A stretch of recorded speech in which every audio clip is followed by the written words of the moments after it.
नमस्ते बच्चों, स्वागत है आप सभी का हमारे मस्ती भरे एजुकेशनल चैनल स्टडी सफारी में। आज हम सीखने वाले हैं हिंदी व्याकरण का बहुत ही मजेदार टॉपिक संज्ञा। बच्चों, आप रोज अपनी चीजें देखते हो, जैसे पेन, किताब, स्कूल, माँ, दोस्त, कुत्ता, बिल्ली इत्यादि। ये सब क्या है? सबके नाम होते हैं और इन्हीं नामों को हम क्या कहते हैं? संज्ञा कहते हैं। तो चलिए आज शुरू करते हैं हमारा पाठ संज्ञा। ठीक है। किसी व्यक्ति, प्राणी, वस्तु, स्थान तथा भाव के नाम को संज्ञा कहते हैं। यानी कि कहने का मतलब यह है, इस संसार में जितनी भी वस्तुएं हैं, चाहे वो जीवित हो या निर्जीव हो, सभी का एक नाम होता है। हम उनको नाम के द्वारा ही संबोधित करते हैं, इसी को हम संज्ञा कहते हैं। ठीक है ना। संज्ञा के भेद कितने होते हैं? व्यक्तिवाचक, जातिवाचक, भाववाचक। ये तीन मेन संज्ञा के भेद होते हैं। ठीक है। व्यक्तिवाचक संज्ञा, सबसे पहले हमारा व्यक्तिवाचक संज्ञा। किसी विशेष व्यक्ति, देखिए विशेष की बात आ रही है, व्यक्ति, वस्तु या स्थान के नाम का बोध कराने वाले शब्द व्यक्तिवाचक संज्ञा कहलाते हैं। विशेष का मतलब क्या हुआ? मतलब उसमें आप उसका नाम लेके संबोधित करते हैं, जैसे ताजमहल, भारत, रामायण, दिल्ली, जवाहरलाल नेहरू इत्यादि। ठीक है। हम यहाँ पे विशेष व्यक्ति का, विशेष चीजों का को संबोधित उनके विशेष नाम से कर रहे हैं, इसलिए वो व्यक्तिवाचक संज्ञा में आएगा। जैसे मैंने बोला वह आदमी, जब मैं आदमी बोलती हूं तो ये व्यक्तिवाचक में नहीं आएगा, क्योंकि इसका यहाँ कोई नाम नहीं लिया जा रहा है। आदमी तो कोई भी हो सकता है। मैंने बोला पशु, तो पशु व्यक्तिवाचक में नहीं आएगा। पशु में अगर मैं बोलती हूँ शेर, शेर भी व्यक्तिवाचक में नहीं आएगा। शेर का कोई आप नाम रख दीजिए, है ना। और जैसे कि किसी जानवर का नाम हो गया, बहुत सारे जानवरों के नाम रखे जाते हैं, जब उनका नाम लेके आप संबोधित करते हो तो वो आपका व्यक्तिवाचक में आता है। किसी इमारत का नाम, उसको नाम लीजिए, जैसे ताजमहल है, देखिए ताजमहल ये एक इमारत है। इमारत अगर मैं बोलती हूँ तो इमारत जो है वो व्यक्तिवाचक में नहीं आएगा, जब तक कि आप उसका कोई नाम नहीं लेते। ठीक है ना। इसलिए व्यक्तिवाचक का मतलब होता है विशेष, वह इंसान विशेष है जिसका कोई नाम है। ठीक, वो व्यक्तिवाचक में आता है। अगला है हमारा जातिवाचक संज्ञा। जातिवाचक संज्ञा को क्या कहते हैं? इंग्लिश में हम कॉमन नाउन कहते हैं। कॉमन यानी कि जो सबके लिए हो, जो हम किसी के लिए भी इस्तेमाल करते हैं। किसी जाति के एक प्रकार के सभी व्यक्तियों, प्राणियों, स्थानों या वस्तुओं के आदि के नामों का बोध कराने वाले शब्द जातिवाचक संज्ञा कहलाते हैं। कैसी? देखिए पार्क जो है वो जाति है। पार्क आप दुनिया के किसी भी पार्क को आप ले सकते हैं, वो कॉमन है, वो सामान्य है। किसी भी पार्क की बात हो रही है, तो इसलिए देखिए पार्क, बच्चे कोई भी हो सकते हैं, तोता कोई भी हो सकता है। अब मैंने यहाँ एक बात बताना है कि तोते में अगर आप किसी तोते का नाम, जैसे होता है हरिमन तोता, तो आप क्या कहते हो? वो तोते का नाम क्या है? हरिमन। हरिमन का मतलब क्या हुआ? वो व्यक्तिवाचक बन गया। आपने उस तोते का नाम जब लिया तो वो व्यक्तिवाचक बन गया। लेकिन अगर आप केवल तोता बोलते हो तो तोते की जाति, मतलब जितने भी संसार के तोते हैं वो सारे तोतों की बात हो रही है। ऐसे ही छात्र भी जो है, सारे छात्रों की बात हो रही है, उनकी पूरी जाति की बात हो रही है। उसमें किसी का जो है नाम नहीं लिया जा रहा है। अध्यापक, कोई भी अध्यापक हो सकते हैं। पेड़, कोई भी पेड़ हो सकता है। गेंद, कोई भी गेंद हो सकती है इत्यादि। पेड़ में जैसे आपने ले लिया नीम का पेड़ अगर आप जैसे ही नीम बोलते हो तो वो व्यक्तिवाचक में आ जाएगा। लेकिन अगर आप केवल पेड़ बोलते हैं तो वो जातिवाचक संज्ञा में आता है। नेक्स्ट है हमारा भाववाचक संज्ञा। भाव का मतलब क्या होता है? आपकी भावनाएं, जैसे हंसना, रोना, दुख, सुख, ये सारी चीजें क्या है? हमारी भाव है।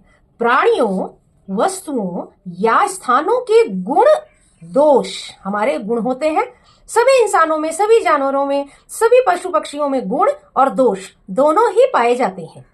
कार्य, स्वभाव, दशा, स्थिति आदि का बोध कराने वाली संज्ञाएं भाववाचक संज्ञा कहलाती है। जैसे देखिए बुढ़ापा क्या है? भाववाचक है। बूढ़ा अगर हम बोलते हैं तो वह जो है हमारा जातिवाचक संज्ञा में आएगा। बूढ़ा तो कोई भी हो सकता है, लेकिन बूढ़ा का अब आपने क्या कर दिया? बुढ़ापा, तो वो क्या बन गया? भाववाचक। बचपन, नौकरी, मित्रता, आपा, लंबाई, पढ़ाई इत्यादि। ठीक है ना, ये सारे के सारे हमारे भाव हैं जिसको कि हम ना तो छू सकते हैं ना हम देख सकते हैं। भाववाचक संज्ञाओं, इन संज्ञाओं को देखा या छुआ नहीं जा सकता। भाववाचक आप क्या पकड़ सकते हो? किसी का हंसना, रोना, खेलना, कूदना और किसी भी जो आपकी भावनाएं हैं उसको क्या आप पकड़ सकते हैं? क्या आप छू सकते हैं? नहीं। तो जिसको हम केवल अनुभव करते हैं, फील करते हैं, उसी को ही हम भाववाचक संज्ञा कहते हैं।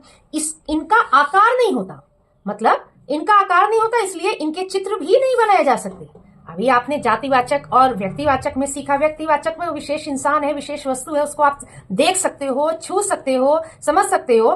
और आपने जातिवाचक देखा, किसी भी जाति के लोगों को आप देख सकते हो, छू सकते हो, पकड़ सकते हो। लेकिन भाववाचक क्या है? भाववाचक को न तो आप देख सकते हो न तो आप छू सकते हो, केवल अनुभव करते हो। ठीक है, ये आपकी सारी फीलिंग्स होती हैं, उसी को ही भाववाचक संज्ञा कहते हैं। इनका आकार भी नहीं होता। आकार जब हम अंदर से किसी चीज को महसूस कर रहे हैं, देख रहे हैं, ना तो हम देख रहे हैं, ना तो हम छू रहे हैं, ना तो हम छू पा रहे हैं, तो हम क्या करेंगे? उसका कोई आकार हम बना सकते हैं? बिल्कुल नहीं बना सकते। ठीक है बच्चों, भाववाचक संज्ञाओं की रचना 4 प्रकार से की जाती है। भाववाचक संज्ञा जो है ये बच्चों बहुत इंपॉर्टेंट है इस पार्ट का, तो आप इसको ध्यान से देखना। भाववाचक संज्ञा, अब जो आपने व्यक्तिवाचक, जातिवाचक और ये जो है आपने सीखा, इसी से ही संबंधित 4 प्रकार से की जा सकती है। कैसे? पहले तो जातिवाचक संज्ञा। जातिवाचक संज्ञा से आप भाववाचक कैसे बनाएंगे? देखिए, बूढ़ा, बूढ़ा क्या है? जाति है, कोई भी बूढ़ा हो सकता है। अब उसको क्या बनाना है? आपने भाववाचक बनाना है, तो बूढ़ा का क्या हो जाएगा? बुढ़ापा। ठीक है। सर्वनाम, सर्वनामों से भी हमारा जातिवाचक बनता है। सर्वनाम जो सबके लिए नाम इस्तेमाल किया जाता है, जैसे अपना, अपना का भाववाचक आप बनाएंगे तो क्या हो जाएगा? अपनापन। आप, आप से ये क्या है? ये जो दोनों है ये सर्वनाम है। सर्वनाम से भाववाचक संज्ञा कैसे बन रहा है? देखिए, आप, आपा। अब विशेषण से भी भाववाचक संज्ञा बनता है। कैसे? देखिए, विशेषण क्या होता है? किसी की विशेषता जो बताए, तो ठीक है, तो ये हो गया गंदा, गंदा से गंदगी, मोटा, मोटापा, ये दोनों क्या है? ये विशेषण है, और ये क्या बन गया? भाववाचक बन गया, भाववाचक बन गया। ठीक है। क्रियाओं से जो कार्य हम करते हैं, ठीक है ना, जैसे गिरना, मिलना, ये दोनों क्या है? ये क्रियाएं हैं। क्रियाओं से भी भाववाचक बनता है। व्यक्तिवाचक से भाववाचक नहीं बनता। जातिवाचक सर्वनाम से, विशेषण से और क्रिया से, इन्हीं चारों से भाववाचक संज्ञा का निर्माण होता है। तो गिरना का क्या हो गया? गिरावट। मिलना का मेल। ठीक है। चलिए एक वर्कशीट हम कर लेते हैं। सही संज्ञा को गोला लगाओ। अब आपने बताना है, आपने क्या क्या सीख लिया? आपने सीख लिया व्यक्तिवाचक, जातिवाचक, भाववाचक। इन्हीं तीनों में से अब आपको इन शब्दों को देख के पहचान करनी है कि कौन सा है। आप मेरे साथ साथ आप करते रहिए, ठीक है ना। सबसे पहला है हमारा रामचरितमानस। रामचरितमानस क्या है? विशेष किताब का नाम है। तो विशेष जब आता है तो किसके लिए होता है? व्यक्तिवाचक। बेईमानी, बेईमानी क्या है? क्या पता चल रहा है बेईमानी से? ये आपका भाव दिखा रहा है। भाव का मतलब क्या हुआ? भाववाचक। पक्षी, पक्षी तो कोई भी हो सकता है, तो पक्षी कोई भी हो सकता है, तो किसी भी चीज के लिए क्या आ जाए? वो तो सारे जाति में आ जाएगा, तो ये जातिवाचक। ठीक है। लड़के, लड़के भी कोई भी हो सकता है, किसी भी लड़के की बात हो रही है तो वो किस में आएगा? जातिवाचक में। जापान, जापान देखिए एक विशेष देश का नाम है, तो विशेष के लिए क्या होता है? व्यक्तिवाचक। बहुत इजी है, आप सबको समझ में आ गया होगा।